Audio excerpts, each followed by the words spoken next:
నంద్యాల పట్టణ శివారులోని వెంకటేశ్వరపురంలోని NTR world school SOR junior కాలేజీలోని విద్యార్థులకు ఫుడ్ పాయిజన్ అయింది. సుమారు 100 మంది విద్యార్థుల వరకు తీవ్ర అస్వస్థతకు గురయ్యారు. రాత్రి భోజనం అనంతరం వాంతులు విరోచనాలతో విద్యార్థులు విలవిల్లాడిపోయారు. స్కూల్ యాజమాన్యం గుట్టుచప్పుడు కాకుండా ప్రైవేట్ హాస్పిటల్కి తరలించి విద్యార్థులకు చికిత్స అందిస్తోంది. విద్యార్థుల తల్లిదండ్రులంతా హాస్పిటల్ వద్దకు చేరుకుని ఆందోళన వ్యక్తం చేశారు. విషయం తెలుసుకున్న కలెక్టర్ రాజకుమారి ఫుడ్ పాయిజన్ ఘటనపై విచారణకు ఆదేశించారు. వెంటనే పాఠశాల దగ్గరకు వెళ్లి విచారణ చేపట్టారు అధికారులు. విద్యార్థులకు ఫుడ్ పాయిజన్ నిజమేనని తేల్చారు.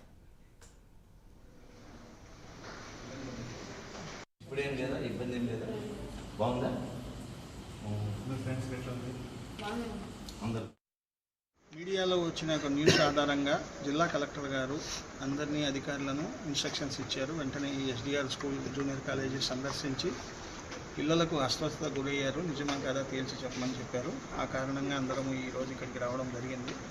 సో నేను డిఓ, నాతో పాటు ఎంఈఓ గారు, లోకల్ ఎస్ఐ గారు అందరం వచ్చాము.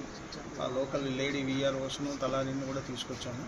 మేము ఈరోజు బాయ్స్ హాస్టల్ చూసాము.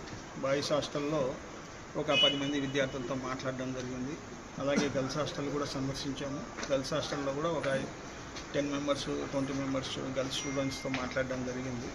మా పరిశీలనలో తెలియదు ఏంటంటే కొంతమంది అస్వస్థతకు గురైన మాట వాస్తవము. దాదాపు ఒక 100 మంది వరకు డాక్టర్తో కూడా ఇక్కడ ట్రీట్ చేసిన డాక్టర్తో కూడా మాట్లాడడం జరిగింది. నిన్న మధ్యాహ్నం ఫంక్షన్ తర్వాత ఫంక్షన్లో పిల్లలు బాగా ఎగరడము, డ్యాన్స్ ప్రాక్టీస్ చేయడం ఇవన్నీ చేయడం జరిగింది. సో 100 మందికి వైరల్ ఫీవర్ కానీ బాడీ పెయిన్స్ కానీ ఎక్కువ వచ్చాయి.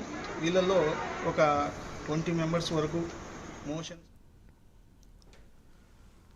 నంద్యాల పట్టణ శివారులోని ఎస్డిఆర్ వరల్డ్ స్కూల్లో దాదాపు 100 మందికి పైగా విద్యార్థులు ఒకేసారి అస్వస్థతకు గురి కావడం ఇప్పుడు సంచలనంగా మారింది. దీనికి కారణం ఫుడ్ పాయిజనే అంటూ కూడా అధికారులు నిర్ధారించినటువంటి పరిస్థితి కనబడుతోంది. సో దాని మీద ఆ స్కూల్ మీద ఎటువంటి చర్యలు తీసుకోబోతున్నారు, అధికార యంత్రాంగం ఏం డిసైడ్ అయింది అనే వాటి గురించి మా ప్రతినిధి హేమంత్ అందిస్తారు. డీటెయిల్స్ని హేమంత్. సునీల్, ఏదైతే నంద్యాల పట్టణ శివార్లోని వెంకటేశ్వరపురంలోని ఎస్డిఆర్ వరల్డ్ స్కూల్ అలాగే ఎస్డిఆర్ జూనియర్ కళాశాలలో విద్యార్థులకు ఫుడ్ పాయిజన్ అయింది. ఏదైతే సుమారు 100 మంది విద్యార్థుల తీవ్ర అస్వస్థతకైతే గురయ్యారు. రాత్రి భోజనం చేసిన అంటే నిన్న రాత్రి బర్త్డే పార్టీ జరిగింది. ఈ సందర్భంగా స్కూల్ యాజమాన్యం ఏదైతే ఒక భోజనం విందులాగా ఏర్పాటు చేశారు. రాత్రి ఎవరైతే విద్యార్థులు భోజనం చేసిన అనంతరం వాంతులు విరోచనాలు కావడంతో విలువెల్లాడిపోయారు.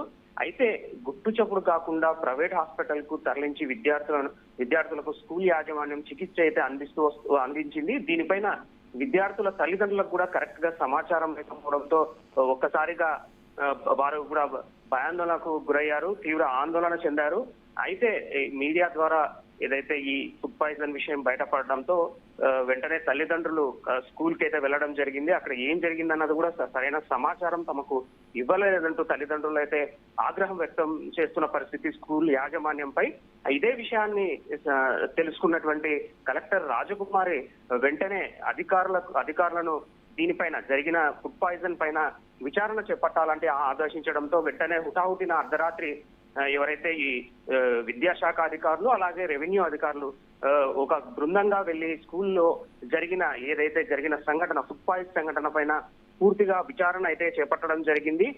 ఏదైతే ఈ ఫుడ్ పాయిజన్ జరిగిందన్నది వాస్తవమే అన్నట్లుగా తేల్చి చెప్పారు అధికారులు. ఇదే విషయాన్ని ఇటు కలెక్టర్ కూడా ఒక నివేదిక రూపంలో అందజేస్తామనేసి చెప్పడం జరుగుతోంది. ప్రస్తుతం అయితే విద్యార్థులు ఎవరైతే ఉన్నారో వీరి పరిస్థితి కొంత నిలకడగానే ఉంది, ప్రాణాపాయం ఏమీ లేదనేసి అధికారులు అయితే చెప్పడం జరుగుతోంది. అయితే తల్లిదండ్రులు మాత్రం తమకు కనీసం సమాచారం ఇవ్వకుండా ఎటువంటి ఏం జరుగుతుందో చెప్పకుండా ఇలా చేయడం, గుట్టు చప్పుడు కాకుండా ప్రైవేట్ హాస్పిటల్లో వారికి చికిత్స అందడం పైన మండిపడుతున్నారు. లక్షలు ఫీజులు వసూలు చేస్తూ కనీసం తమకు చెప్పాల్సిన బాధ్యత స్కూల్ యాజమాన్యంపై ఉన్నా కూడా వారు నిర్లక్ష్యంగా వ్యవహరిస్తున్నారంటూ తల్లిదండ్రులు ఆరోపిస్తున్న పరిస్థితి. గతంలో కూడా ఇలాంటి సంఘటనలు జరిగినా కూడా స్కూల్ యాజమాన్యం ప్రతిసారి ఇలా నిర్లక్ష్యం వహిస్తూ తమకేమీ చెప్పకపోవడం పైన ఇప్పుడు తల్లిదండ్రులు ఆందోళన వ్యక్తం చేస్తున్న పరిస్థితి. మరోవైపు ఎవరైతే విద్యార్థి సంఘాల నాయకులు కూడా స్కూల్ యాజమాన్యంపై మండిపడుతున్నారు. ముఖ్యంగా ఏదైతే ఈ పాఠశాలలో అలాగే కళాశాల హాస్టళ్లలో ఏదైతే నాణ్యత లేని ఆహారాన్ని అందించడం, ఇష్టానుసారంగా ఆహారం తయారు చేసే సమయంలో పట్టించుకోకపోవడం, ఇలాంటి సంఘటనలు ఇటీవల కాలంలో ఎక్కువయ్యాయనేసి విద్యార్థి సంఘాలు అయితే మండిపడుతున్నాయి. తక్షణం ఏదైతే ఈ స్కూల్ యాజమాన్యం అలాగే కాలేజీ అంటే ఈ రెండు సంబంధించి ఏదైతే ఎస్డిఆర్ వరల్డ్ స్కూల్ అలాగే ఎస్డిఆర్ జూనియర్ కళాశాల ఏదైతే ఉందో ఇది ఒకే యాజమాన్యానికి సంబంధించిన కాలేజీ స్కూలు. దీనిపైన ఖచ్చితంగా కఠిన చర్యలు అయితే తీసుకోవాలన్నట్టుగా విద్యార్థి సంఘాలు అయితే డిమాండ్ చేస్తున్నాయి. సునీల్. రైట్ హేమంత్.